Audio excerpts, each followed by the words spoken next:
समन्ता चक्रवालेषु अत्रा गच्छन्तु देवता सद्धम्मं मुनि राजस्य सुनन्तु सग्ग मुक्खदं धम्म सवන කාලෝ අයං බදන්තා ධම්ම ශ්‍රවණ කාලෝ අයං බදන්තා ධම්ම ශ්‍රවණ කාලෝ අයං බදන්තා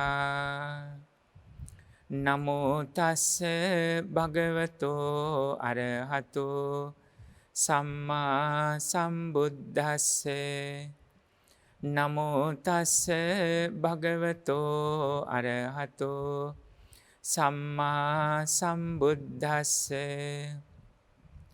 නමෝ තස්ස භගවතෝ අරහතෝ සම්මා සම්බුද්දස්ස සද්දස්ස භික්ඛවේ ශාවකස්ස සත්තු ශාසනේ පරියෝගාය වත්තතෝ දින්නම් පලානං අඤ්ඤතරං පලං පාටිකංකං දිත්තේව ධම්මේ අඤ්ඤා සතිවා උපාදි සේසේ අනාගාමිතාති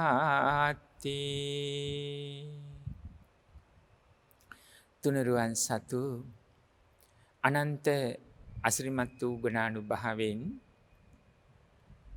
පින්නත් වූ ඔබ හැමම නිදුක් වේවා නිරෝගී වේවා සුවපත් වේවා සියලු කායික මානසික සුවයන් නොඅඩුව ලැබ ධර්මානුධර්ම පිළිවෙත් මගේ හැම සොම්නස් උපදවාගෙන ඒ උතුම් වූ චතුරාර්ය සත්‍ය ධර්ම අවබෝධයෙන් අමා නිවන් පිණිස ඥානාර්ථ සදහම් පෙළෙහි මේ දේශනාවත් යම් වූද උපකාරක ධර්ම පෙළක්ම වේවායි පළමු කොට ඊ타මත් කරුණාවෙන් අදිෂ්ඨාන කරනවා ප්‍රාර්ථනා කරනවා.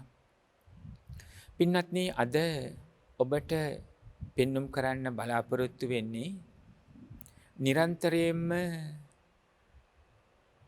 ඔබට ආමන්ත්‍රණය කරන වචනයක් පිළිබඳව. ඒ තමයි ශ්‍රද්ධාව පිළිබඳව.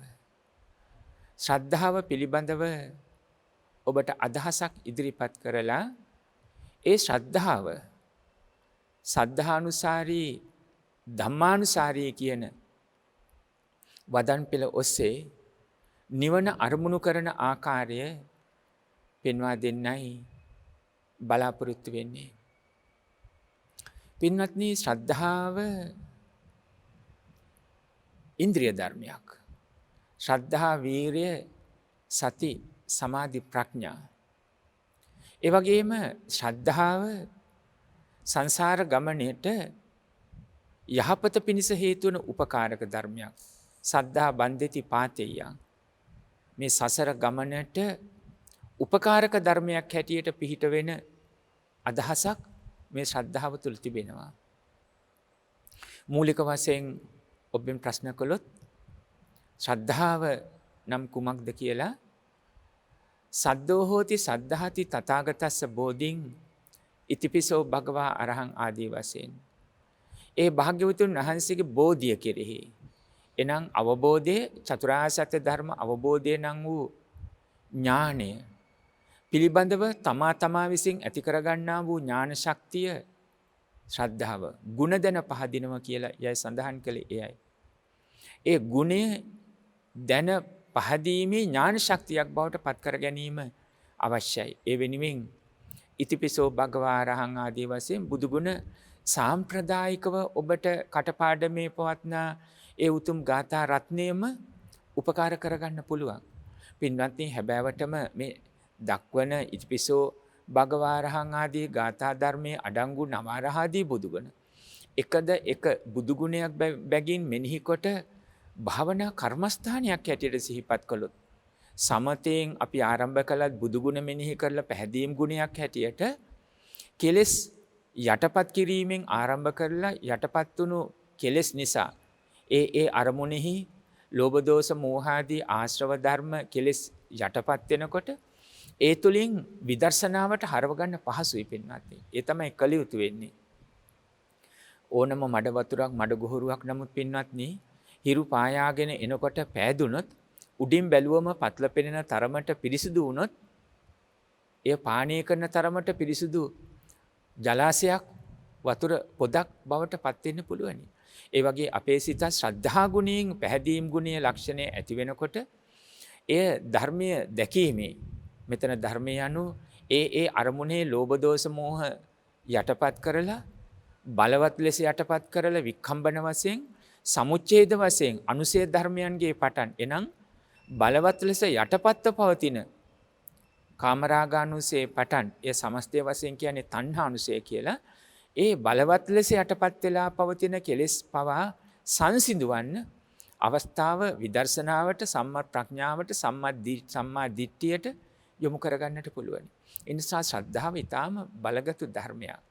අප කීටාගිරි සූත්‍ර දේශනාවේ සඳහන් ධර්ම කොටහසක් කියමින් උපකාර කරගන්නවා ශාස්ත්‍රවරයන්න් වහන්සේ කෙරෙහි හාත්පසින් අපි නැගින්නා වූ ඇති කරගන්නා වූ ශ්‍රද්ධාව නිසා ශ්‍රාවකයාට ආනිසංස දෙකක් බලාපොරොත්තු වෙන්න පුළුවන්. පළවෙනි ආනිසංසය තමයි පින්වත්නි අරහත්ත්වයටපත් වෙන්න පුළුවන්. එහෙම නැත්නම් තව උපදිශේෂ කියන්නේ උපදින්ගේ කෙලෙස් වල ඉතුරුවක් තිබෙනවා. නමුත් ඊළඟ අවස්ථාවේ එය මුළුමනින්ම බැහැර කරනවා කියන අදහසකින් අනාගාමී තත්ත්වයටපත් වෙලා මේ ජීවිතයේ කෙලවරක් දකින්නට පුළුවනි. මෙන්න මේ නිසා අරහත් භාවය හෝ අනාගාමී තත්ත්වයවත් පත් වෙන්නට පුළුවනි. මෙන්න මේ නිසා අදහස් කරන්නේ මේ ශ්‍රද්ධාව ඊටාම උතුම් බලගත යුතු ධර්මයක්. ඒ අවබෝධයෙන් ඇති කරගත යුතුයි. අද මේ සියල්ලම සාරාංශ කොට ඔබට අනුශාසනා කරන්නට කැමැති පින්වත්නි මේ ශ්‍රද්ධාව කොටස් 6කට බෙදලා පෙන්눔 කරන්න කැමැති. තථාගත බුදුරජාණන් වහන්සේ දේශනා කරනවා කීටාගිරි සූත්‍ර දේශනාවෙහි යම් කෙනෙක් දැන් අභිඥා සමාපatti ලබාගෙන ඒ ශාන්ත භාවය ස්පර්ශ වෙලා නැහැ. ඒ වගේම සම්මා ප්‍රඥාව තවමත් චතුරාර්ය සත්‍ය ධර්ම අවබෝධයේ පිණිස හේතු වෙන සම්මා ප්‍රඥාව තවම ස්පර්ශ වෙලත් නැහැ. ස්පර්ශ කිවි යම් වූද අවබෝධයක් මනසින් ඇති කරගෙන නැහැ කියන අදහසයි. නමුත්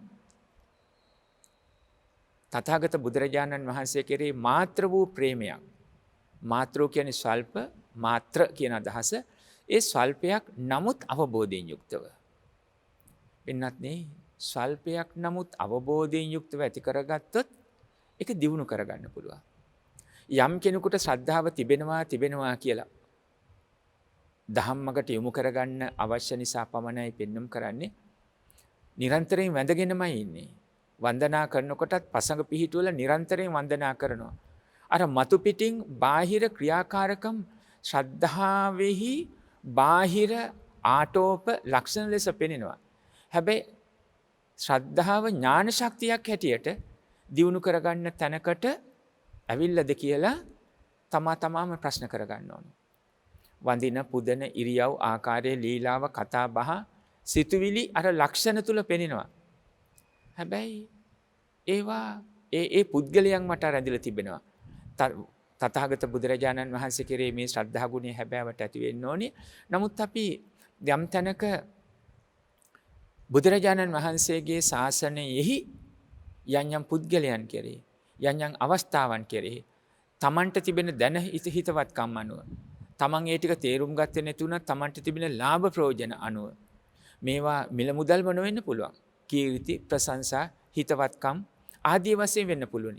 මෙන්න මේවා ශ්‍රද්ධාව හැටියට කල්පනා කරමින් යම් බැඳීම් ඇති කරගන්න පුළුවන්. ඒතර කෙලෙස් වැඩිවීමක් එතන තිබෙන්නේ. මෙන්න මේ නිසා පින්වත්නි අර බාහිරව දකින ශ්‍රද්ධාව හැටියට සාමාන්‍ය ජනයා දකින දෙයට වඩා ගැඹුරින් අවබෝධයෙන්ම ඒක මනස තුල ස්පර්ශ වෙන්න ඕනේ. සම්මා ප්‍රඥාව ස්පර්ශ වෙන්න ඕනේ. මෙන්න මේ ගුණය මාත්‍ර වශයෙන් අපිට මුල් අවස්ථාවේම ඇති කරගන්න පුළුවනි නම් තථාගත බුදුරජාණන් වහන්සේ කෙරෙහි ඒකට කියනවා ශ්‍රද්ධාවේ ආරම්භය කියලා. නිසා බුදුරජාණන් වහන්සේ මාත්‍ර වශයෙන් බුදුරජාණන් වහන්සේ කෙරෙහි ප්‍රේමයක්, ඡන්දයක් කියන කැමැත්තක්. දැන් බුදුරජාණන් වහන්සේ කෙරෙහි කැමැත්ත කියන්නේ ලෝභ දෝෂ මෝහයෙන් ඇතිවෙන කැමැත්තක් නෙමෙයි. එතකොට තමා තුළ ලෝභාදී කෙලසුන් සංසිඳවනවා කියන කැමැත්තම තමයි තථාගත බුදුරජාණන් වහන්සේ කෙරෙහි කැමැත්තක් ඇති වෙනවා කියන අදහසින් දකින්නේ. දැන් බාහිර ලෝකයේ තුල යම් පුද්ගලයෙකුට හෝ ස්ථානයකට හෝ වස්තුන්ට කැමැත්තක් ඇති වෙනවා කියන්නේ ලෝභ දෝෂ මෝහයන් ආශ්‍රිතව පවතින දෙයක්. එහෙත් මහා කරුණාවෙන් හා මහා ප්‍රඥාවෙන් පිරිපුන් තථාගත බුදුරජාණන් වහන්සේ කෙරේ කැමැත්තක් ප්‍රේමයක් ඇති වෙනවා කියන්නේ ලෝභ දෝෂයන් මෝහයන්ගේ විනිර්මුක්තව ඇතිවෙන අවස්ථාවක්. ඒ ඊටම හොඳින් අපි හැම කෙනෙකුටම පැහැදිලි වෙන්න ඕනේ. බුද්ධ ශ්‍රාවක ශ්‍රාවිකාවන්ට ඊටම පැහැදිලි. අනිත් කුමන පුද්ගලයෙක් කෙරේ හිතුවත් ඒ සිතුවිල්ල තුල ඇලීමක්, ගැටීමක්, මුලාවක් ලුහු බඳින්න පුළුවන්. ඒ තථාගත බුදුරජාණන් වහන්සේ නම් වූ වචනය වීත රාගීව, වීත දෝෂව, වීත මෝහව අපේ සිත ස්පර්ශ කරන බව, අපේ සිත ශාන්තිය ගෙන දෙන බව ඊටාම පැහැදිලි. බුද්ධෝති වචනං සෙට්ටං බුද්ධෝති පදමුත්තමං නත්ති තේන සමං ලෝකේ අඤ්ඤං සෝත රසායනං.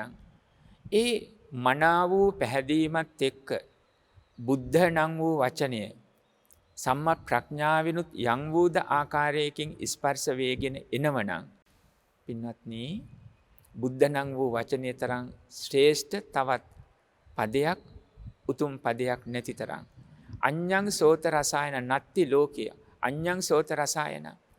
මේ සත්ත්ව සංස්කාර ලෝකයේ අපේ දේශවන් වලට ඒ හඬ එන විට චක්කු විඥාණයෙන් දැකීමෙන්, සෝත විඥාණයෙන් ඇසීමෙන් ආදී වශයෙන් විඥාන ස්වභාවය ඒ හඬ ඒ රුව හඳුනා ගන්න විට ඒ ඇතිවන සංසිඳීම ශාන්තිය තරම් තවත් පදයක් වචනයක් මෙලව නැති තරම්.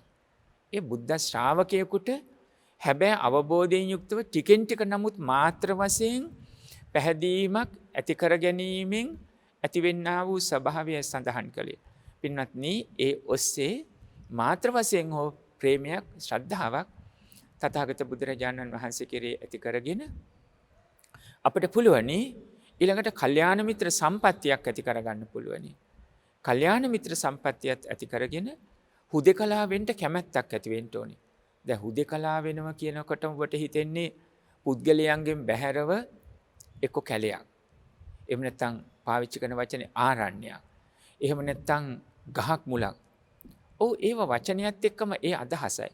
නමුත් වඩා වැදගත් වෙන්නේ කැලේට ගිහිල්ලා මිනිස් පුලුටක්වත් පේන්නේ නැති තැනක ඉන්නවා කියනවට වඩා තමාගේ හිත තුළ කෙලෙස් වලින් හුදකලා වෙන්න පුළුවන්ද කියන අදහසයි. පැහැදිලිනේ පින්වත්නි. සමහර විටක මිනිස් පුලුටක්වත් නැති මහ කැලෑවකට ගිහිල්ලා හිටියත් හිතේ කෙලෙස් ඇති වෙනවනේ. තමාගේ ජීවිතයේ අතීත සංඥාවෙන් හා සම්මුතිය තුළ තමන් පැවැත් වූ බැඳීම් අනුව පුද්ගලයන් එක්ක හෝ වස්තුන් සමග හිතේ කෙලෙස් ඇතිව කල්පනා කරමින් ඒව නැවත මතක් කරමින් විතරක හැටියට අරගෙන ඒවත් එක්ක දබර කරගන්නවා වගේ ආරවුල් කරගන්නවා වගේ තමන්ගේම මනසින් සිහි මුලාවක් වුණා වගේ කටයුතු කරනවා නම් ගත කැලේක ඉන්න බව හැබෑව. පුද්ගලයන්ගෙන් අයින් වෙලා ඉන්න බව හැබෑව. හැබැයි මනස විශාල යුද්ධයක සිටින්නේ. විශාල අරගලයක සිටින්නේ. කෙලෙස් වලට හසු වෙලා සිටින්නේ. තවත් කෙනෙක් සිටින්න පුළුවන් ගමේ සිටිනවා, නගරයේ ඉන්නවා. කලබලකාරී පරිසරයක ඉන්නවා. හැබැයි පුද්ගලයන්ගේ කලබලකාරී ස්වභාවය තමන්ගේ වටේ පැවතුණා. යන්ත්‍ර සූත්‍රවල කාර්ය බහුල මිනිසයන්ගේ හැසිරීම, විවිධ හැසිරීම් කතා බහ වලින් යුක්ත පුද්ගලයන් සමග කටයුතු කළත් එහෙත් මනස හුදකලාව අවිජ්ජා දෝමනස කියන වචන දෙක මතකයිනේ. මහා සතිපට්ඨාන සූත්‍රයේ නිරන්තරයෙන් පෙන්눔 කරන විනීය ලෝකයේ අවිජ්ජා දෝමනස. මේ සත්ත්ව සංස්කාර ලෝකයේ දැඩි ආසාව සහ දොම්නස පටිගය විනීය සංසිඳවන්නේ, බැහැර කරන්නේ. අන්න ඒ අදහසට අනුව අවබෝධයෙන් යුක්තව අර සඳහන් කළ ජනාකීර කාර්යබහුල විවිධ පුද්ගලයන්ගෙන් යුක්ත පරිසරයක නමුත් මනසෙන් දැඩි ආසාව හා දොම්නස, පටිගය, අමනාපය සංසිඳවාගෙන පවතින්න පුළුවනි නම් දැන් හුදෙකලාවෙන්ට ගොස් කැලයක කෙලෙස් සමග අරගලයක් කරනමින් සිටිනවට වඩා මේ මහා ජනාකීර්ණ තැනක පුද්ගලයන්ගේ මහ අරගල මැද්දේ වුණත් තමාගේ සිත තුළ කෙලෙස් අරගලයක් කරගන්න නැතුව සංසිඳව ගන්න පුළුවන්කමක් තිබෙනවා නම් ඒක වඩා වටිනවනේ. එහෙත් යම් කෙනෙකුට පුළුවනි නම් ඒ ශක්තිය සිතේ ඇති කරගෙන හුදෙකලාව කෙලෙස් වලින් බැහැරවල සංසිඳවාගෙන පුද්ගලයන්ගෙනුත් බැහැරව සිටින්න පුළුවන් ආරණ්‍යයක මහ වනයක් මැද මිනිස්යන්ගේ විවිධ හැසිරීම් වලින් බාධා නොවන තැනක පවත්වන්න පුළුවනි නම් පින්නත් ඒක බොහෝම වටිනවා. මොකද එතකොට අර බාහිරව අරමුණු වලිනුත් Tamanට උපකාරයක් වෙන්නේ. දැන් ජනාකීර්ණ විවිධ පුද්ගලයන්ගෙන් සමන්නාගත ස්ථානයක නිරන්තරයෙන් බාහිර අරමුණු වලින් බාධා පැමිණෙනවා. ලොකු දක්ෂතාවයක් පුරුද්දක් භාවිත බහුලීකත බවක් තිබෙන්න ඕනේ. ඒවා තද ඇලීමකින් හෝ ගැටීමකින් තොරව සමාධිය සකස් කරගෙන පස්සද්ධියෙන් සිතේ සැහැල්ලු බවින් යුක්තව කටයුතු කරන්න. හැබැයි මහවණයක් මැද ආරණ්‍යයක මනුෂ්‍ය වාසයෙන් බොහොමයක් තොර තැනක හුදෙකලා වන විට බාහිර ආරම්භණයන් සමග ඔබට අරගල කරන්න අවශ්‍ය නැහැ. ඒ බාහිර අරමුණු විපතක් හැටියට Tamanට පැමිණෙන්නේ නැහැ. එකම දේ Taman විසින් Tamanගේ ආධ්‍යාත්මිකව හුදෙකලාවෙන්ට කෙලෙස් වලින් බැහැර වෙන්න ගන්නා වූ උත්සාහය පමණයි තිබෙන්නේ. මේ නිසා තමයි භාග්‍යවතුන් වහන්සේ ඒ හුදෙකලාව වඩා ප්‍රශංසා කළේ අගය කළේ. මහා සතිපට්ඨාන සූත්‍ර කතාව මතකයිනේ. බොහෝ සූත්‍රවල අදහස දක්වනවා. අරඤ්‍යගතව, රුක්ක මූලගතව, ශුඤ්ඤාගාරගතව. ආරණ්‍ය ගහක් මුලක් බාහිර කරදර බාධක වලින් තොර වූ ස්ථානයක්. ඒක තමයි ශුඤ්ඤාගාර කියලා කිව්වේ. එහෙමනම් අන්න ඒ වගේ තැනක් වඩා පහසුයි. පින්වත්නි අප මේ දැන් සඳහන් කළේ ශ්‍රද්ධා ගුණය ඇති කරගන්න පුළුවනි නම් තමාගේ සිත තුළ ඒ සම්මා ප්‍රඥාවත් ස්පර්ශ වෙනව නම් නිවන් මඟ දක්වාම එය අරමුණු කරන්න පුළුවන්කමක් තිබෙනවා. දැන් සමහර විටක යම් කෙනෙක් ගැන කියන්න පුළුවන්. දැන් මේ ඥානාර්ථ දේශනා පෙළේ ඔබට හිතන්න යමක් ඉදිරිපත් කරන්න කැමති. සමහරට අපි හොඳක්ම හැටියට දැකලා කියනවා මොනෝනේ තුන ශ්‍රද්ධාව තිබෙනවනේ. ඒ ඇති කියලා. නෑ ඒ මදි. ශ්‍රද්ධාව කියන වචනය අන්වර්ථයෙන්ම ගන්න ඕනේ සම්මා ප්‍රඥාවත් ස්පර්ශ වෙනවද කියන එක.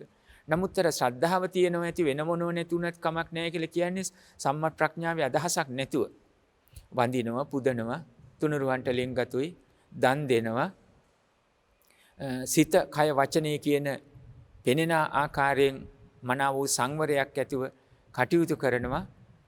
ප්‍රාණඝාත, සොරකම්, කාමීත්‍යාචාර, බොරු කීම්, මදයට, ප්‍රමාදයට හේතුන මත්වතුර, මත්ද්‍රව්‍ය මේ වගේ දේවල් වලින් එනම් පස්පව් වලින් දස අකුසල් වලින් බැහැර වෙලා මේ වගේ රටාවක් මතු පිට ඇවතුම් පැවතුම් වලින් පෙනෙන්න තිබෙනවා. අන්න ඒ අනුව යම් කෙනෙක් හිතන්න පුළුවන් ලොකු අවබෝධයක් නැති වුණාට ධර්මයේ පිළිබඳව මනාව වූ අවබෝධයක් නැති වුණාට ශ්‍රද්ධාව තිබෙනවා කියලා. පින්වත්නි, ඒ ශ්‍රද්ධාව තුළ අන්තර්ගත වෙන්න ඕනේ, අනුගත වෙලා තියෙන්න ඕනේ සම්මා ප්‍රඥාවක් තිබෙනවාද කියන එක.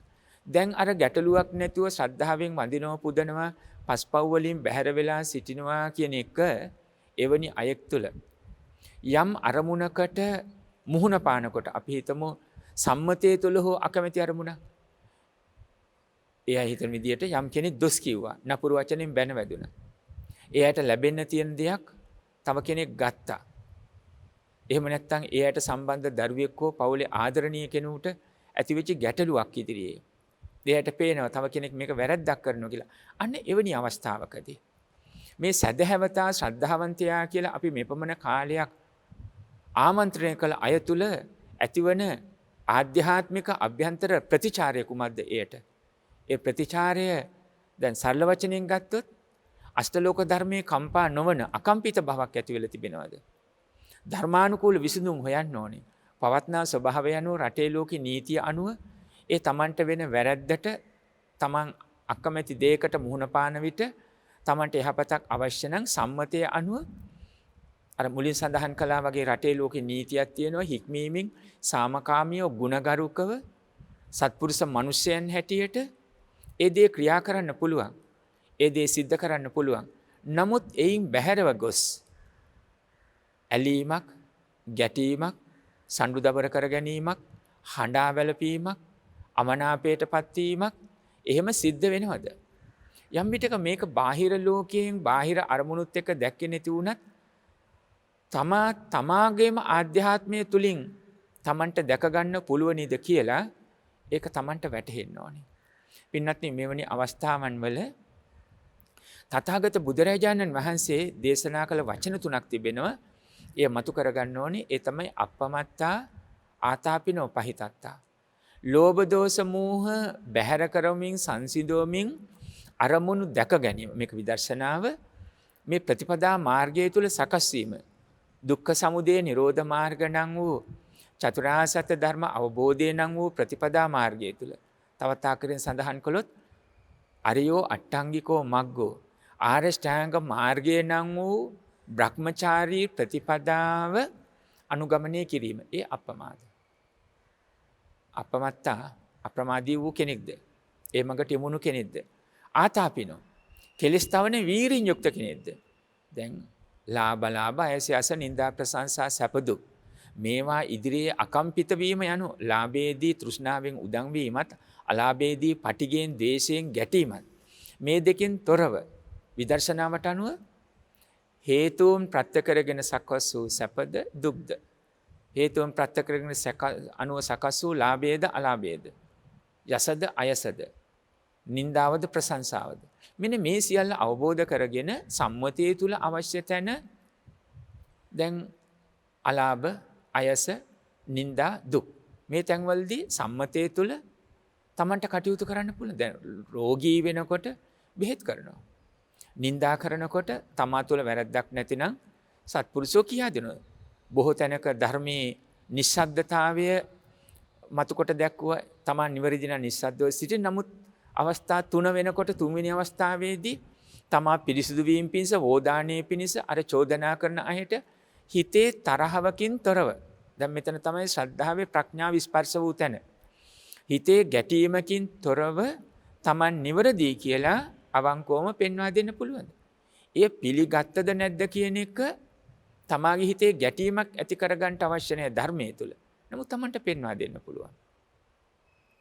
පින්වත්නි මෙන්න මේ ලෙසින් තමන්ගේ අකම්පිත බව මේ ඉදිරියේ තමන්ට දැක ගන්න පුළුවන්ද කියන එක ශ්‍රද්ධාව කියන තුලින් තමන්ගේ ආධ්‍යාත්මය තුලින් තියෙන ආතාපි කියනකොට කෙලස් තවන වීරයෙන් එවැනි අවස්ථාවන් වල තමන් කොහොමද හැබෑවටම ශ්‍රද්ධාවන්තයෙක් සිල්වතෙක් ප්‍රඥාවන්තයෙක් හැටියට කටයුතු කරන්නේ කියන ස්වභාවය තමන්ට මතුවී දැනෙන්න ඕන.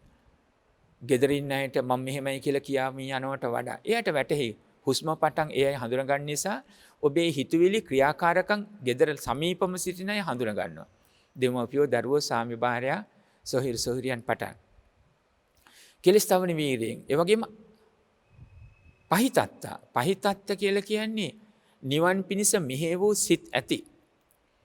තමන්ගේ ජීවිතයේ කියන ස්කන්ධ පංචකය අනිත්‍ය දුක් අනත්ත තිලක්කන ධර්මයට යටත් කොට මමය මාගේ කියන දෘෂ්ටියෙන් බැහැරව නිවන් මඟ මෙහෙ වූ සිතක්. ඇලීම, ගැටීම, මුලාව බැහැර කරන සිතක්. මෙන්න මේ අදහස පහිතත්තා. මෙන්න මේ අපමත්තා සාතාපිනෝ පහිතත්තා කියන වචන තුනෙන් ධර්මයේ පෙන්වා දෙන අදහස මේ ශ්‍රද්ධා ගුණයත් එක්ක ගමන් කරනවා. පින්වත්නි එවිට තමාගේම ආධ්‍යාත්මය තුල තමන්ට වැටහෙනව සංසිඳීමක් හැබෑවටම ඇති වෙනවා කියලා. ඒ සංසිඳීම තුල හිත සන්තිට්ඨති සම්නිසීදති ඒකෝදි හෝති සමාධියති. තමා තුල සිත පිහිටනවා. තමාගේ හිත තුල බාහිර අරමුණු නිසා ගැටෙන්නේ නැතුව උපාදානය වෙන්නේ නැතුව සිත තමා තුල පවතිනවා. සිත තැම්පත් වෙනවා. සිත එකඟ වෙනවා. සමාධිය සකස් වෙනවා. කුසලාරම්මණයන්හි සිහිය පිහිට වෙනවා. දැන් මේ පෙන්눔 කලේ පින්වත්නි සමාධියේ ස්වභාවය කොහොමද අවබෝධ කරගන්නේ කියන අදහස තමයි ශ්‍රද්ධාවත් හා සමගින් ස්පර්ශ වන ආකාරය තමයි මනාකොට පෙන්눔 කරනු ලැබුවේ. එනිසා දැන් අපි බලමු මේ ශ්‍රද්ධාව ඥාන දර්ශනයක් හැටියට සම්මා ප්‍රඥාවක් හැටියට සිතෙහි පවත්වාගෙන මේ ශ්‍රද්ධාවේ හැබෑම ලක්ෂණ පිළිබඳව අපි ධර්මානුකූලව අදහසක් අපි ඇති කරගනිමු. එනෝ පින්වත්නි ශ්‍රද්ධාව කොටස් 6කින් ධර්මයේ පෙන්වා දී තිබෙනවා. ඒ තමයි පළවෙනි කරුණ සම්පසාදන ලක්කන සද්දා.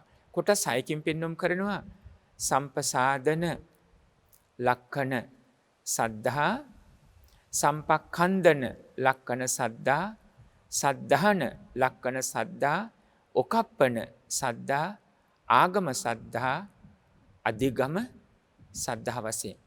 සමහර අය දන්නව ඇති. යම් කෙනෙක් නොදන්නව ඇති.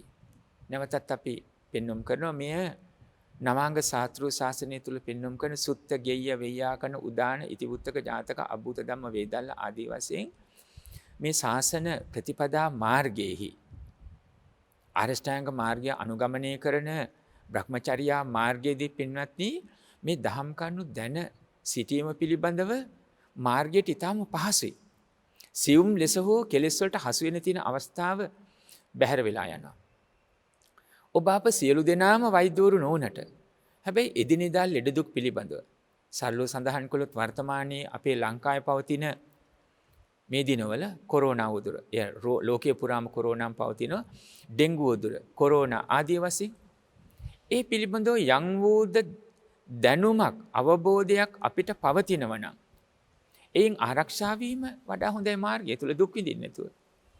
ඒ වගේම පින්වත්නි gedara dore කටයුතු වුණත් සරලව සඳහන් කළොත් හැම කෙනෙකුටම පුංචි දරුවන්ට නෙමෙයි. නමුත් තරුණ දරුවන්ගේ පටන් වැඩිහිටි හැම කෙනෙකුටම තමන්ගේ ආහාර ටික හදාගන්න පිළිබඳව සූප ශාස්ත්‍රය පිළිබඳව මහා දක්ෂයෙක් නොවුනට ඔබ කියන විදියට ආහාරය භුක්ති විඳින තරමට ලුණු ඇඹුල් සමව ඇති කරගෙන පෝෂ්‍යදාය ආහාරයක් විදියට හදාගන්න පිළිල කරගන්න පුළුවන්කම තිබෙනවා නම් ඇඳුමක් යම් විටක මුළුමනින් ඇඳුමක් මහගන්න බැරි වුණත් කපලා රෙද්දක් හැබැයි ඉරුණු එකක් යන්තම් කැඩුණු බිඳුණු යමක් මහගන්න පුළුවන්කමක් තිබෙනවා නම් කැඩුණු බිඳුණු ඇඳකට පුටුවකට මේසයකට නිවැරදි ලෙස ඇණයක් ගහගන්න සකස් කරගන්න පුළුවනි නම් වතුර පයිප් එක කැඩුනම ඒක හදාගන්න පුළුවන් නම් සරලව විදුලි ආලෝකයේ විසන්ධියක් ඇති වුණාම බල්බ් එකක් විදුලි බුබුලක්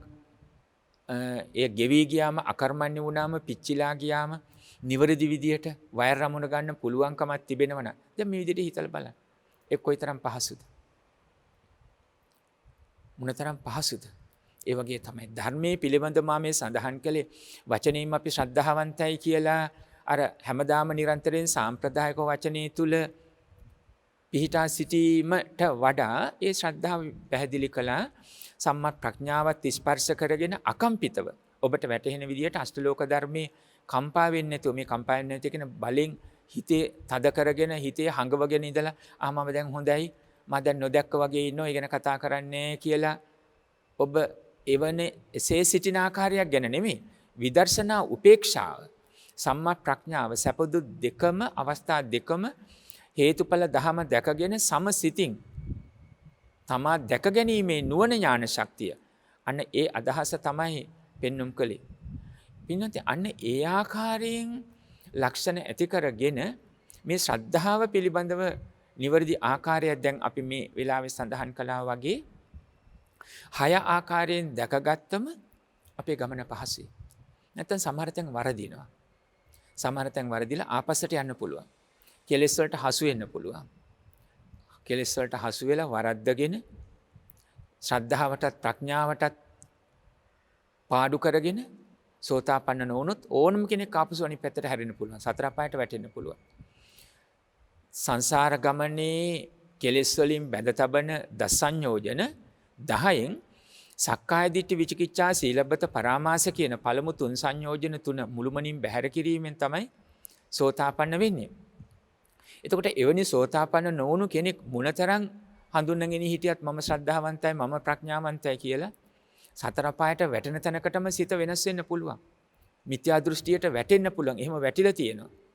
මෙන්න මේ නිසා තමයි පින්වත්නි අපි මනාව වූ අවබෝධයක් තියෙන එක වරද්ද ගන්නේ නැතුව ආපස්සට වැටෙන්නේ නැතුව මේ මාර්ගය තුල සුඛා පටිපදා කිප්පා විඤ්ඤා සුඛා පටිපදා සුව පිළිවෙතක ඉක්මනින් අභිඥා කිව්වේ මේ විමෝක්ෂය ධර්ම මාර්ගය නිවන් මඟ සම්පූර්ණ කරගන්න සාක්ෂාත් කරගන්න පුළුවන්කමක් තිබෙනවා. එයයි මේ ශ්‍රද්ධාව වුණත් කොටස් 6කින් විස්තර කරනකොට යම් වූද දැනුමක් ඇති කරගෙන ඒ දැනුම අවබෝධය දක්වාම දියුණු කරන්න පුළුවනි නම් ඊටාම යහපත්ය කියන අදහසකින් පෙන්눔 කළේ අන්න ඒ අනුවයි. දැන් පළවෙනි කොටස තමයි පින්වත්නි සම්පසාදන ලක්කන සද්ධා. එනම් තෙරුවන් කෙරෙහි පැහැදීම. සම්පසාදන ලක්කන සද්ධා කියන්නේ තෙරුවන් කෙරෙහි පැහැදීම. එතකොට අපි මුලින්ම සඳහන් කළා වගේ බුදුරජාණන් වහන්සේගේ ගුණ කෙරෙහි දැන අවබෝධයක් ඇති කරගන්න ඕනේ. ඒට උපනිශ්‍රය කරගන්න ඕනේ.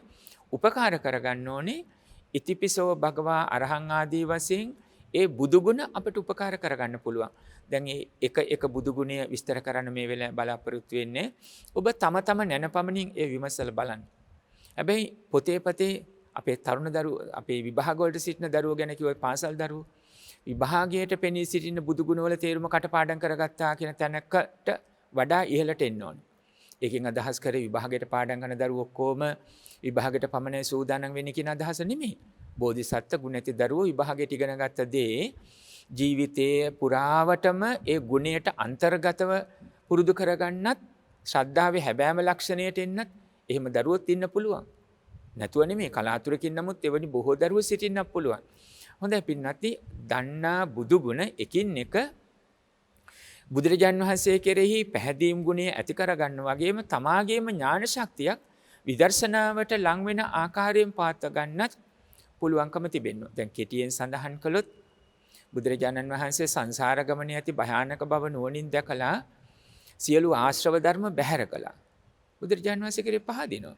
සියලු දෙවි බඹ මිනිසුන්ගේ ආමිෂ ප්‍රතිපත්ති පූජාන්ට සුදුසු වුණා කියන තැන ඒ පැහැදීම. තමනුත් පහදිනවා. එහෙත් විදර්ශනාවට යොමු කරගන්නවා. ඒ ආශ්‍රව ධර්ම බැහැර කරේ කොහොමද? එක නිදසුනක් ගත්තොත් එහිත් ඇසයි රූපයයි චක්කු විඥානයයි ස්පර්ශයයි ස්පර්ශයෙන් සකස් වෙන උපදින සැප හෝ වේවා දුක් හෝ වේවා මධ්‍යස්ථ හෝ වේවා මේ සියලු විඳින්ද හේතුන් ප්‍රත්‍යයෙන් සකස් වුණු ඵල හේතුන්ගේ විසිරයාමෙන් නැති වෙනවා බව දැනගෙන මුලින් සඳහන් කළා වගේ සැපද දුක්ද මධ්‍යස්ථ සියලු විඳින්ද එක හා සමානව හේතුඵල ධම පටිච්ච සමුප්පන්න භවෙන් යුක්තව දැක ගන්න පුළුවන්කම ලැබෙනවා. සම්මතේ සැප තෘෂ්ණාවෙන් තොරව පරිහරණය කරනවා. සම්මතේ දුක පටිගෙන් තොරව පරිහරණය කරනවා. සම්මතේ මධ්‍යස්ථ බව අවිද්‍යාවෙන් මුලාවෙන් තොරව ඒක දැක්මක් ඇති කරගන්න. මේ විදියට දැන් අරහන් බුදු ගුණය තුළ බුදුරජාන් වහන්සේ කෙරෙහි පැහැදුණු සිත ශ්‍රද්ධාව මතු කරලා පැහැදුණු හිත අර නිසල ජලාශය වගේ උඩින් බැලුවම පත්ල පෙනෙනවා වගේ පැහැදුණු කෙලෙස් සංසිඳුණු හිතට ධර්ම ශක්තිය ඥාන ශක්තිය විදර්ශනා ඥාන ශක්තිය ඇති කරලා ඒක නිදසුනක් ගත්තා. ඇසෙහි රූපය සකස් වෙන විට චක්කු විඥානය පහළ වෙනවා. තින්නම් සංගතිපස්සෝ මේ තුන එකතුවෙන් ස්පර්ශ වන විට මේ සියල්ලම හේතුන් ප්‍රත්‍යයෙන් සකස් වුණු ඇසක් රූපයක් චක්කු විඥානයක් හේතුන්ගේ විසිරයාමෙන් නැතුව යනවා. මේ තුල මගේ මම වෙමි මගේ ආත්මය මම කැමති පරිදි දිගින් දිගට පවත්න නිත්‍ය සුඛ ස්වභාවයක් මෙහි නැත කියන අදහස දැනුමෙන් ඔබට ගිය භාවිතයෙන්ම හිත පුරුදු වී තිබෙන්න ඕනේ. අය ඒ අනුව සම්මතයේ සැප උනත් දුක් උනත් මධ්‍යස්ථ උනත් කෙලෙස් වලින් බැහැරව න වේදනං වේදේති සපඤ්ඤෝ සුඛම්පි දුක්ඛම්පි බහුස්තුතෝපි ධර්මය අවබෝධ කරගත්ත ශ්‍රාවකයා සැප වේදනාවයි දුක් වේදනාවයි වීත රාගීව අවේදිත සුඛයක් හැටියට ඒක දක ගන්න ධර්මඥාණයෙන් ඒ ස්පර්ශ වෙන්න පුළුවන්කමක් තිබෙන්න ඕනේ. දැන් මේ අදහස තිබෙන්න ඕනේ. පින්නත් එතකොට මේ සම්පසාදන ලක්කන සද්දා කියන පළවෙනි අදහසින් තෙරුවන් කෙරෙහි පැහැදීමක් අවබෝධයෙන් ඇති කරගන්නවා. කාමච්ඡන්දාදී කෙලෙස් බැහැර කරගන්න. කාමච්ඡන්දාදී කෙලෙස් බැහැර කරගන්න. ඒ තමයි සම්පසාදන ලක්කන සද්දා. තෙරුවන් කෙරෙහි පැහැදෙනකොට කාමච්ඡන්දාදී කෙලෙස් බැහැර වෙන්න ඕනේ. බුදුරජාණන් වහන්සේ ධර්ම රත්නයේ ආර්ය සංඝ රත්නයේ වෙනුවෙන් ඉතිපිසෝ ස්වාක්ඛාතෝ සුපටිපන්නෝ ආදී වශයෙන් මොනතරම් තෙරුවන් ගුණ සජ්ජායනාව සිදු කළාද සිදු කරනවද? අපි අපේම ප්‍රශ්න කරගන්න. ජීවිතේ වැඩිපුරම මතකයේ තබාගෙන එනම් කටපාඩමින් සජ්ජායනා කරපු ගාථා මොනවද? වැඩිපුරම ඉතිපිසෝ ගාථා. ස්වාක්ඛාතෝ භගවතා ධම්මෝ ආදී වශයෙන් ගාථා රත්නය. සුපටිපන්නෝ භගවතෝ ශා วก සංඝෝ ආදී වශයෙන් ඒ ගාථා රත්නයනේ. නමුත් කාමච්ඡන්දාදී අකුසල ධර්ම අඩුම තරමේ තදංග වශයෙන්වත් ඒ අරමුණෙහිවත් යටපත් වුණාද, යටපත් වෙලා තියෙනවද, යටපත් කරගන්න අදහස තියෙනවා. පිළිතුර. දැන් මෙවැනි ධර්ම ශ්‍රවණය කරන පින්නතුල්ලා ශ්‍රද්ධාවෙන්මයි ලං වෙන්නේ ශ්‍රවණය කරන්නේ.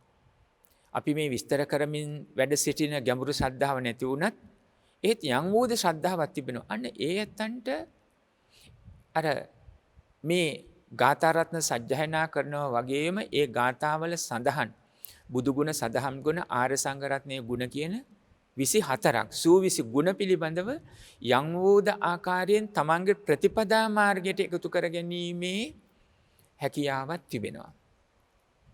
මෙවැනි දේශනා ශ්‍රවණය කරන බොහෝ ඇත්තන්ට එය තිබෙනවා. සමහර ඇත්තන්ට නැති වෙන්නත් පුළුවන්. මේ සම්පසාදන ලක්ෂණ සද්ධාවෙන් සඳහන් කරන එතකොට අර තෙරුවන් කෙරේ පහදිනකොට කාමච්ඡන්දාදී කෙලෙස් වල බැහැරවීමක්, ඒ කෙලෙස් බැහැර කිරීමක්, බැහැරවීමක් තිබෙන්න ඕනේ. එයයි මේ ප්‍රශ්න කළේ. දැන් මෙච්චර කාලයක් දාසවත නෙමෙයි ලක්ෂ වාර ගන්නවා. සමහර විටක දැන් අපි හිතමු විශේෂිත දවසක් වගේ අපි හිතුව සීල සමාධි ප්‍රඥා ගුණ වඩන දවසක්, පොහොය දවසක් වගේ කල්පනා කළොත් සමහරු කැමැත්තෙන්ම බුදුගුණ වඩනවා කියන අදහසින් බුද්ධානුස්සති භාවනාවක් වගේ ඉතිපිසෝ ගාථාව 100 වතාවක් ආදී වශයෙන් සජ්ජායනා කරන වඩන්න පුළුවන්. 10 වතාවක් සජ්ජායනා කළත් ඊළඟ අරමුණෙහි අපි දක්වන ප්‍රතිචාරය කාමච්ඡන්ද, ව්‍යාපාද, තීන මිද්ද, උද්ධච්ච කුක්කුච්ච විචිකිච්ඡා කියන නීවරණ ධර්මත් එක්කද නැත්නම් ලෝභ දෝෂ මෝහ සමගින්ද මේ අරමුණට ප්‍රතිචාර දක්වන්නේ, ඒව සමගද ජීවත් වෙන්නේ කියන තැන තමාම් ප්‍රශ්න කරනවා.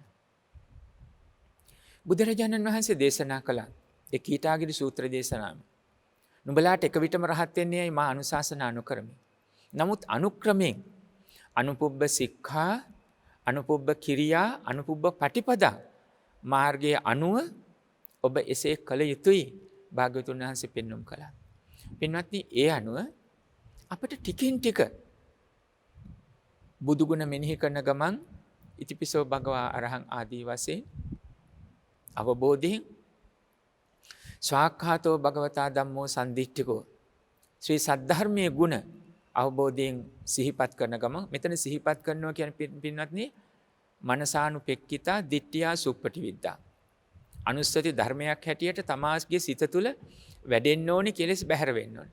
ඒ තමයි මෙනෙහි වෙනවා කියන්නේ. නැතුව කටපාඩනේ කියන දෙයක් අදහසකින් තොරව කියමින් සිටිනවා කියන එක නෙමෙයි. දැන් පාලි ගාථා බොහොමයක් කටපාඩම් තියෙන නැත්තන්ට වෙලා තියෙන්නේ ඒකයි. පාලි ගාථාව කියනවා. හැබැයි තේරුම දන්නේ. තේරුම දන්නේ එතකොට අවබෝධයකුත් නැහැ. සමහරට කටපාඩමේ තියෙන දේවල් පද බෙදීම, උච්චාරණයේ වැරදි නිසා අර ඒ ගාථා රත්නයෙන් බලාපොරොත්තු වෙච්ච එහි නියමාකාරයෙන් ඇතුළත් වෙච්ච අදහසක් නැතුව තමයි කියන්නේ. සජ්ජායනා කර සමහර දේවල් අකුසල වෙන්නත් පුළුවන්.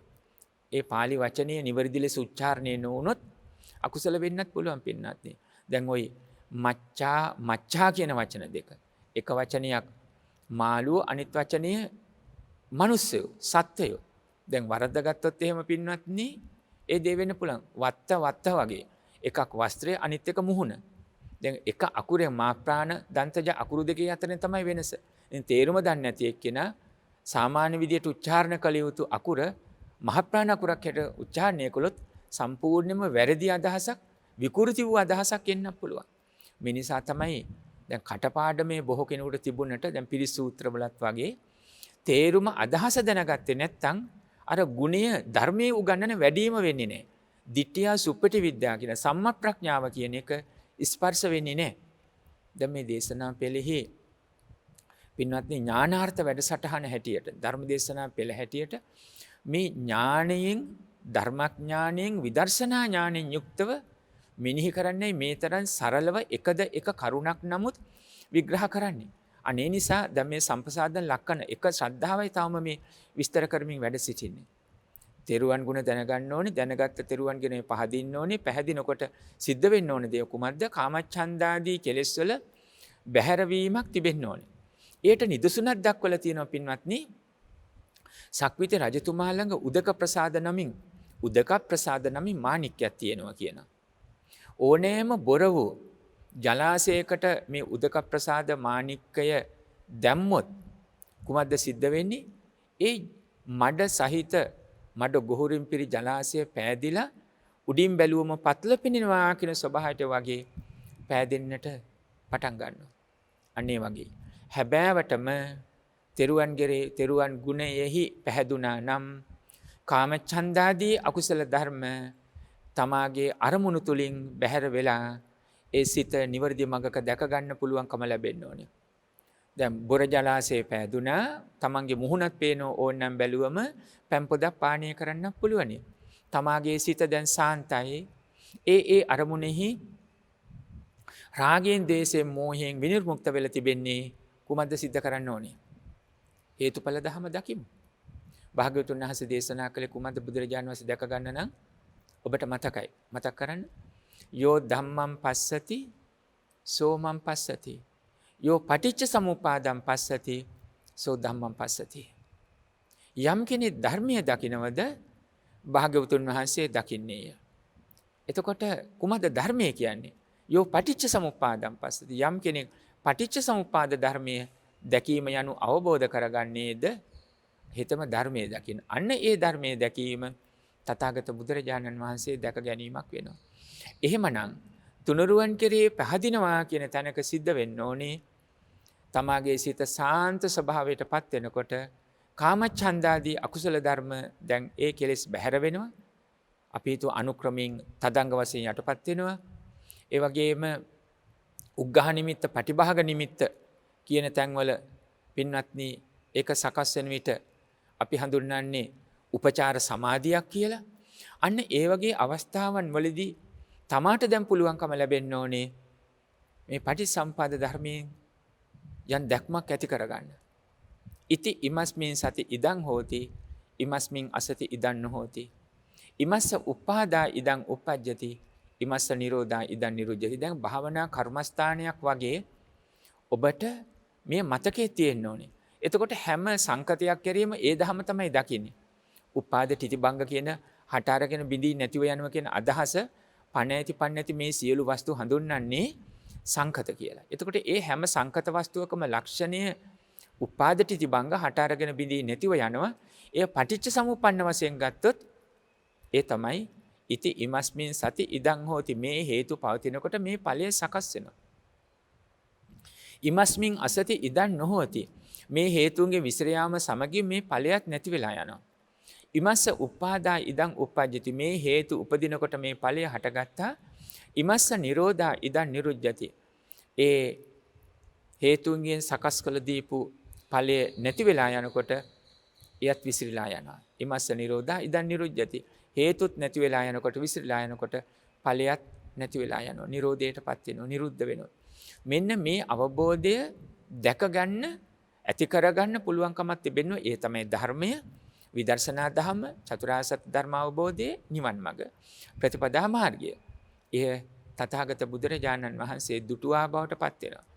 පින්වත්නි, එතකොට මේ අදහසින් ඔබට පෙන්눔 කළේ ශ්‍රද්ධාව කියන එක අර සාමාන්‍ය තැනක දුටුවා වගේ මම බුදුරජාණන් වහන්සේ කෙරේ පැහැදිලි ඉන්නේ. මම ඊටම හොඳින් ගාථා සජ්ජායනා කරනවා. හරිම ලාලිත්‍යයක් අහගෙන ඉන්න පුළුවන්. ඒ වගේම මම පසඟ පිහිටවල වඳිනවා. මම දන් දෙන්න කැමති, සිල් රකින්න කැමති, භාවනාවටත් කැමති. ඒ භාවනාවට කැමති කියන තැන විදර්ශනාව යොමු වෙන්න ඕනේ. ඒ අදහස සම්මා ප්‍රඥාවෙන් ස්පර්ශ වෙනවද? නාම ධර්මයන්ගෙන්, කයින් පමණක් නෙමෙයි, නාම කාය කියන දෙකෙන්ම මේ ශ්‍රද්ධාව ස්පර්ශ වුණාද කියන එක, සම්මා ප්‍රඥාව සකස් වුණාද කියන කරුණ හිත පුරා පවතින්න ඕනේ. එතකොට අපි සඳහන් කළා මේ සම්පසාදන ලක්කන සද්ධා කියන තැන කාමච්ඡන්දාදී අකුසල ධර්ම කෙලෙස් බැහැර වෙන්නට ඕන. අර සක්විති රජතුමාගේ උදකප්පසාද මාණික්‍ය ඕනම මඩගොහරුවකට නැත්තම් කැළඹුණු ජලාශයකට දැම්මොත් ඒ ජලාශය පෑදෙනවා වගේ උඩින් බැලුවම පත්ල පෙන්න තරමට පෑදෙනවා පිරිසිදුවම වගේ සිතෙහි කෙලෙස් වලින් සංසිඳීමක් පවතින්න ඕනි කියලා. එතන කාමච්ඡන්දය ඒ අරමුණෙහි බැහැර වෙන්න ඕනේ. කාමච්ඡන්දය ගැන විස්තරය ගත්තොත් මේ වගේ. දැන් ඇසෙන් ඇති කරගන්නා වූ රූපය නම් පින්වත්නි චක්කු විඤ්ඤාය රූපා ඉත්තාකන්තා පනාපා පිය රූපා කාමෝප සංහිතා රජනීය. ඇසේ රූපේ සකස් වෙනකොට චක්කු විඤ්ඤාණයෙන් අභාවිත හිතක් නම් අභාවිත හේතුන් ප්‍රත්‍ය කරගෙන සකස් වුණු හැම ඵල විපාක හේතුන්ගේ විශ්‍රියාමින් නැති වෙනවා. ඒ නිසා අනිච්ච දුක්ඛ අනාත්ම තිලක්ෂණ ධර්මයට යටත්ය. මේ අනුව පුරුදු කළා ඒ අරමුණේ ලෝභ දෝෂ මොහ සකස් නොවන ආකාරයට සිත පුරුදු නොකලේ නම් අභාවිතයි, සිත පුරුදු කලේ නම් භාවිතයි බහුලීකතයි. පැහැදිලි? අන්න ඒ අනුව නැතිනම් අභාවිත හිතක් නම් තියෙන්නේ. ඇසේ රූපයේ සකස් වුණාම චක්කු විඤ්ඤාණයෙන් හඳුනා ගන්නවා රූපේ. ඊට පස්සේ මොකද වෙන්නේ? ඊට පස්සේ සකස් වෙන්නේ ඊට වඩන මන වඩන ප්‍රියදයෙහි කාමයෙන් යුත් ඇලුම් කරන කියන ස්වභාවයෙන් එහි නිමිති අනුනිමිති වශයෙන් අරගෙන බැඳීම. එහෙම බැඳෙන්න බලනකොට නිමිති අරගෙන අකමැති නම් ගැටෙන්නට පටන් ගන්නවා. එයයි සිද්ධ වෙන්නේ. මෙන්න මේ නිසා අනුසය ධර්මයන්ගේ පටන් තිබෙන කෙලෙස් අවබෝධයෙන් යුක්තව බැහැර කරන තෙක් ඒට මූලික ප්‍රතිපදාවක් පසුබිමක් වශයෙන් ඒ මොහොතේ සිහිය පාත්‍ර දැන් මූලික වශයෙන් භාවනාවට වාඩි වුණාම දැන් කර්මස්ථානයක සිත පහත්වනකොට හඳුන්වන්නේ පරිකර්ම සමාධිය කියලා. අන්න ඒ අවස්ථාවේ පටන් ඒ අරමුණෙහි හට ගැනීම බිඳී යාම නැතිව යාම අපි විදර්ශනා නුවණින් දකිනවා. අන්න ඒ ආදී වශයෙන් කාමච්ඡන්දාදී කෙලෙස් බැහැරවන ආකාරයට සිත සිය පිහිටවන්න වෙනවා. එතකොට ඔය අතර අකමැති අරමුණට දක්වන ප්‍රතිචාරය පටිගය හැටියට මතුවෙන්න පුළුවන්. ඒවා උපක්ඛිලේශ හැටියට තරහව, වෛරය, අමනාපය, බද්ධ වෛරය, පරිගැනීම, ක්‍රෝධය මේ ආදී වශයෙන් දක්වනවා. ඒ අරමුණු හඳුනා ගන්නවා. දැන් තුනුරුවන් කෙරේ පැහැදුණු ගුණේ උපකාර වෙන්න ඕනේ මේ කාමච්ඡන්දාදී අකුසල ධර්ම බැහැර වෙන්න. තීන මිද්දේ හිතේ ඇතිවන, කයේ ඇතිවන නිදිමත ගතිය, මලානික බව, අලසකම, උද්දච්ච කුක්කුච්ච හිතේ ඇතිවන විසිර යාම, කුසල ආරම්මණයන්ගේ සිහිය පිහිටවන්න නොහැකි වීම, කළ අකුසල් නොකළ කුසල් ගැන ඇතිවන පසුතැවීම, මීළඟට විචිකිච්ඡා, බුද්ධ ආදී අටතැන්ගේ සැකය. දැන් ශ්‍රද්ධාව ඇති වුණා නම් සැකය ඇතිවෙන්න හේතුවක් නැහැ, නියමාකාරයෙන් ඇතිවීම. කෙසේ වෙතත් දැක්වේ කාමච්ඡන්දාදී මේ අකුසල ධර්ම පින්වත්නි කාමච්ඡන්දාදී කෙලෙස් බැහැර වෙලා සිතේ ශාන්ත භාවයක් තමා තුළ ඇතිවෙන්න පටන් ගන්නවා. සක්විති රජතුමාගේ උදකප්පසාදය ඕනෑම ජලාශයකට දැම්මොත් එය පෑදිලා නිශ්චල වුණා, නිසල වුණා, සංසුන් වුණා. ඒ හා සමානවමයි සිද්ධ වෙන්න ඕනේ. ඊළඟ දවසේ දේශනාවෙන් අපි මේ ශ්‍රද්ධාවේ ගුණ ලක්ෂණ 6න් පළවෙනි ගුණය අපි දැක්වේ අද සම්පසාදන ලක්ෂණ ශ්‍රද්ධා, සම්පක්ඛන්දන ලක්ෂණ ශ්‍රද්ධාවේ පටන් ඉතිරි ගුණ 5 ඊළඟ දේශනාවෙන් සිදු කරන්නට බලාපොරොත්තු වෙමින් මේ ශ්‍රද්ධා ගුණය නියම ලෙස අවබෝධ කරගෙන ශ්‍රද්ධා, වීර, සති, සමාධි, ප්‍රඥා කියන ඉන්ද්‍රිය ධර්ම, බල ධර්ම දියුණු වෙන තැනට කටයුතු සලස්ස ගත්තොත් පින්වත්නි අපිට අවශ්‍ය කරන්නේ හැබෑ කර්මස්ථානේ බුදුතුමෙක් මුණ ගැහෙන්න ඕනේ හෝ ආර්යයන් වහන්සේ නමකගේ මඟ පෙන්වීම ඔස්සේ අපිට ඒව දියුණු කරගෙන ඵලය ලබන්න ඉතාම පහසුයි. මොකද ඒවා ඉතාම හොඳින් වැඩිලා තියෙන නිසා. කෙසේ වෙතත් මේ මරණින් මතු ජීවිතයේදී සතර පායේ උපදින්නේ නැතුව සුගතියක් උරුම කරගෙන සම්‍යක් දෘෂ්ටිකව ඉතා ඉක්මන් අවස්ථාවකම චතුරාර්ය සත්‍ය ධර්ම අවබෝධයට අවස්ථාව සලසා ගන්නට පුළුවන්. අද දේශනාව අවසන් කරනවා. හැම දිනාටම ඒ උතුම් චතුරාර්ය සත්‍ය ධර්ම අවබෝධයෙන් අමා නිවන් පිණසම උපනිශ්‍රේ වේවායි ඊ타ම කරුණාවෙන් අදිෂ්ඨාන කරනවා, ප්‍රාර්ථනා කරනවා. ආකාසට්ඨා ච බුම්මට්ඨා දේවා නාග මහිද්దికා පුඤ්ඤන්තං අනුමෝදිත්වා චිරං රක්ඛන්තු ශාසනං.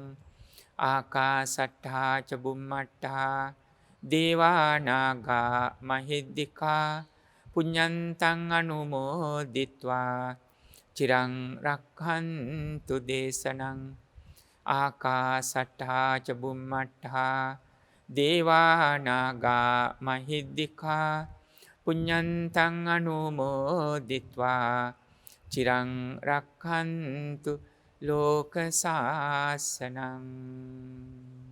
හැම දිනාටම උතුම් තුනුරුවන් සරණයි.